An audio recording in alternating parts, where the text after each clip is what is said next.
commencer par toi. Bonjour, je m'appelle Cathy. Je fais partie tout d'abord du COFOR. Je participe au 5e module. Je suis chanteuse dans le groupe où Jérôme est saxophoniste à Billy Flag. Et j'ai participé à Photo Voice. J'ai été à l'atelier témoignage. Et en même temps, également, je viens de participer à la balade de la Belle de Mai. Bonjour, je m'appelle Jérôme. Initialement, j'étais dans un GEM, un groupe d'entraide mutuelle qui s'appelle Parenthèse, avec Cathy. Oui. Donc, comme elle a si bien dit, nous jouons de la musique ensemble dans un groupe au nom d'Ability Fly, qui est un peu un pied de nez sur une molécule neuroleptique qui s'appelle Ability Fly. Moi, ça fait disons des balades urbaines. J'ai pratiqué dans une association qui s'appelle Gritters. Mais là, c'est un sujet qui est, qui a été proposé pour le Cap Lab. Alors, il y avait la question de qu'est-ce qu'une dérive urbaine. Alors, le principe normalement d'une dérive urbaine, c'est de partir dans une ville, mais sans prendre de carte.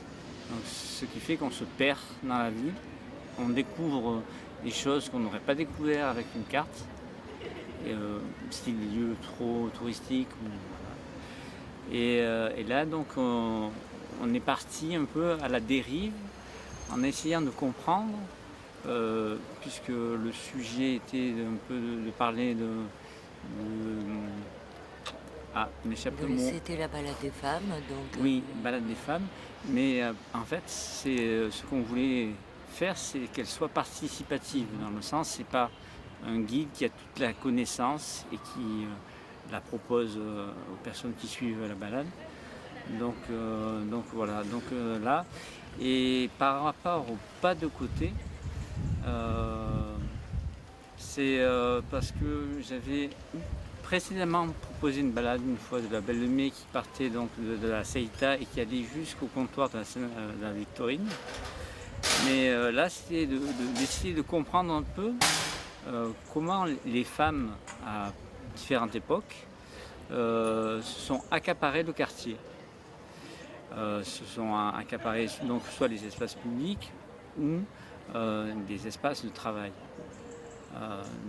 Puisqu'on a, on va dire, une sorte de 3 pôles, il y avait la maternité, donc c'était des infirmières, il y avait la Seita où c'était des cigarières ou cigareuses, comme on dit à Marseille, et aussi il y avait les sœurs victimes du Saint-Sacré-Cœur.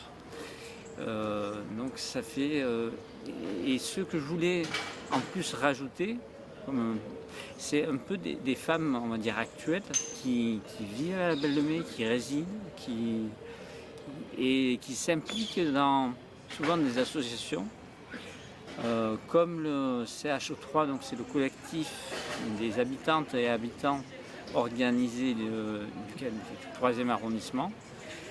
Et il y a une autre association qui est très aussi militante, solidaire, c'est En Chantier.